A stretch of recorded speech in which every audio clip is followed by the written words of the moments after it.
Tonight, it's Game 6, the Utah Jazz versus the Chicago Bulls. And hearing it from the crowd. The officials, Joe Crawford, Bennett Salvatore, and Steve Javy. Luke Longley and Greg Ostertag getting set to go on the opening tip. Ostertag coming off a very strong performance in game number 5. The Bulls with a 3-2 lead after snapping Utah's home win streak at 23 in a row. Now Jordan trying to go to work on Russell, and he got it. Still pretty good defense by Brian Russell. Every time. And here's Jordan. Yes. Championship in Milwaukee, and a couple of pretty good duos in this series. Jordan and Pippen, Malone and Stockton. Well, tonight, a look at the 4 future Hall of Famers. Michael Jordan starting off in low-key fashion, 2 of 5. Jordan. Here's Michael Jordan.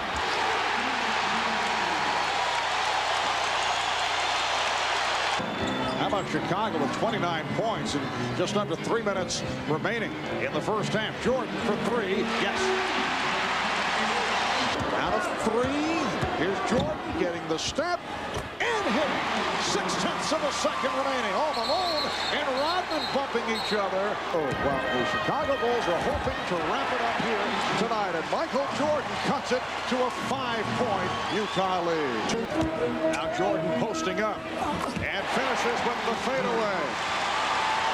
Separates Jordan. Great defense, Scottie Pippen, and here comes Jordan. Jordan putting moves on Stockton. Jordan putting moves on Hornacek, going the distance. Number 4 on Luke Longley. Michael Jordan working in the post now, getting into the lane, surrounded by 3 Utah Jazz players, but able to hang in the air and fade. And Karl Malone thought he was fouled by Pippen, was arguing with the official all the way back. Did not help in transition defense, and that left Michael all alone with Hornacek. Bulls have missed their last 5 shots, and some sloppy pass work. Jordan, yes, he thought it was foul. How is that not a foul? With Bennett Salvatore, that's 3 on Dennis. Terrific pass by Dennis Rodman as Michael Jordan had to hang in the air those extra couple of seconds as only he can, knowing he's in trouble with the 7'2" shot blocker, but he was just able to outlast Ostertag. And apparently they changed. And he'll be looking to help out on Jordan or Pippen. Oh, Jordan scooped it up on the steal. Well, Michael buzzing on defense right now, ready to dart in every passing lane, just swiping right by Brian Russell. So 2:36 to go in the third. We'll be right back. Jordan, yes.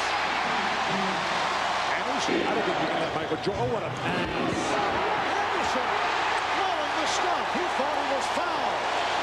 Pippen's 5th foul. Here comes Pippen on Shannon Anderson from behind. All ball.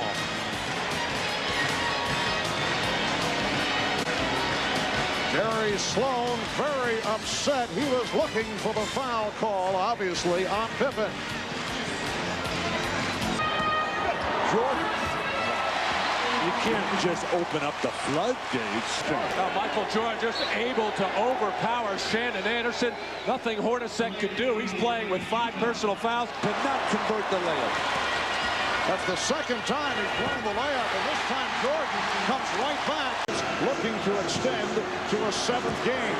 Jordan with the spin. Yes. And the Bulls lead by 3. Jordan. Yes. Scottie Pippen looking for Michael Jordan. Checks the clock. 5 on the 24. Here's Jordan. Did not have the shot. Curved up. Steve Kerr. 5 seconds remaining in the 4th quarter. The Jazz take a timeout. Remaining in regulation. The inbound. Pippen rolls it to Kukoc.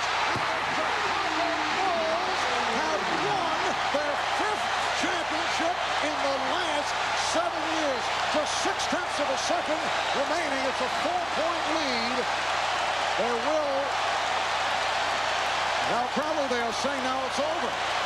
But as you accepted the trophy, you said to Scotty that he was your MVP. Scottie Pippen we're a tandem. It's hard to split us up.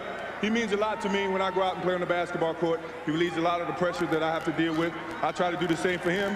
It's hard to take this MVP by myself. He's got to take half of it. I take the trophy, he may get the car.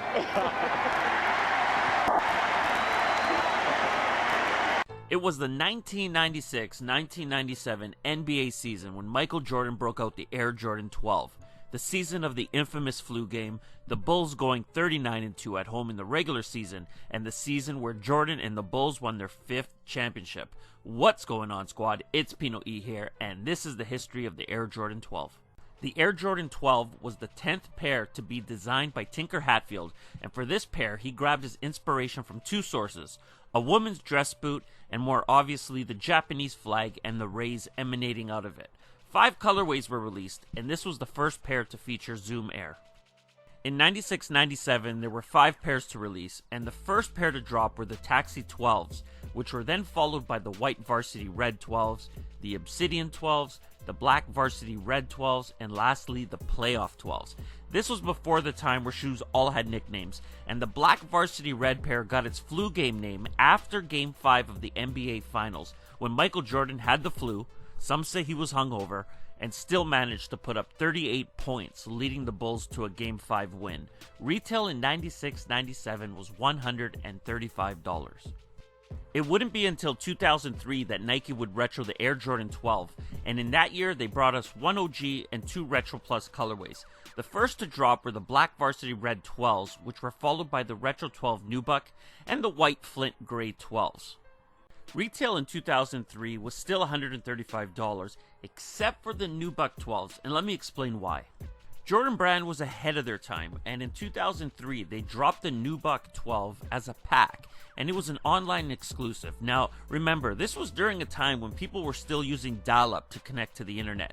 Nike mailed out, yes, mailed, not emailed, out a card to registered members of Jumpman23.com, which contained a special URL to purchase the Nubucks. Of course, they weren't ready for what happened, and the site crashed on release day. It wasn't until a few days later that Nike was able to fix their issues and drop the pair for $200. In 2004, Jordan Brand gave us 7 pairs, and the first pair to release that year came on January 10th and was the first time we saw the French Blue 12s.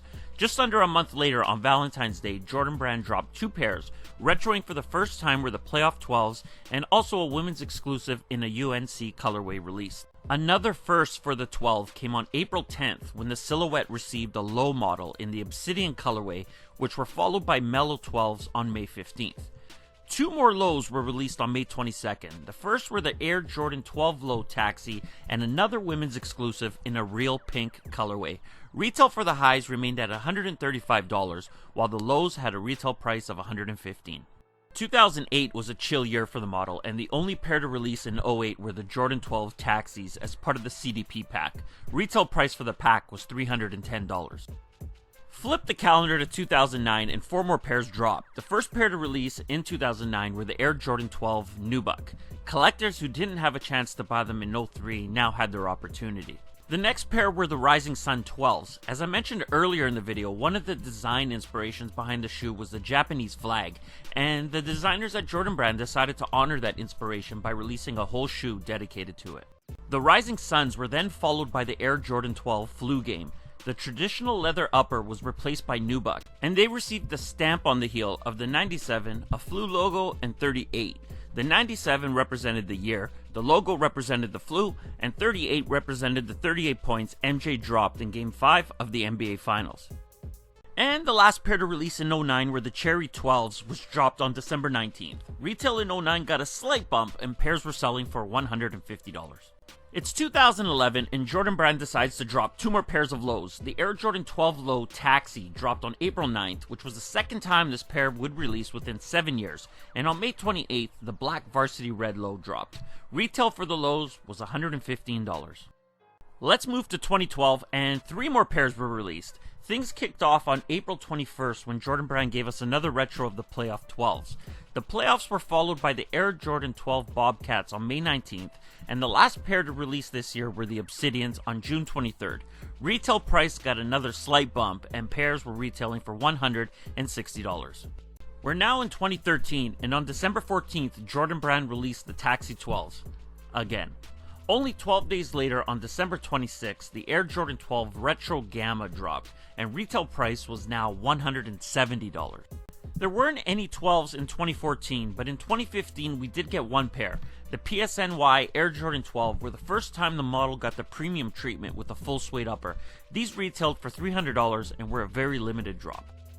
And that brings us to 2016, where Jordan Brand decided to release 15 models in men's and grade school exclusive sizing. There were some firsts this year. This would be the first time the 12 would receive a wool upper, a neoprene upper, and of course the Wings 12, which had a rub-off effect to reveal hidden wings. In 2016, retail hit $190 for regular releases, $200 for releases like the wool 12s, and $225 for collaborations like the OVOs. I'm definitely a fan of the Air Jordan 12, but 15 pairs in a year is a lot, and I'm ready to move on to the next. And that's the history of the Air Jordan 12. You could expect more 12s in 2017 in low, high, and special releases like the Air Jordan 12 Black OVO. And that does it for today's video, everyone. If you enjoyed it, and I hope you did, hit that like button. If you're new around here, subscribe, join the squad. If you have something to say, leave it in the comments below. And I'm out!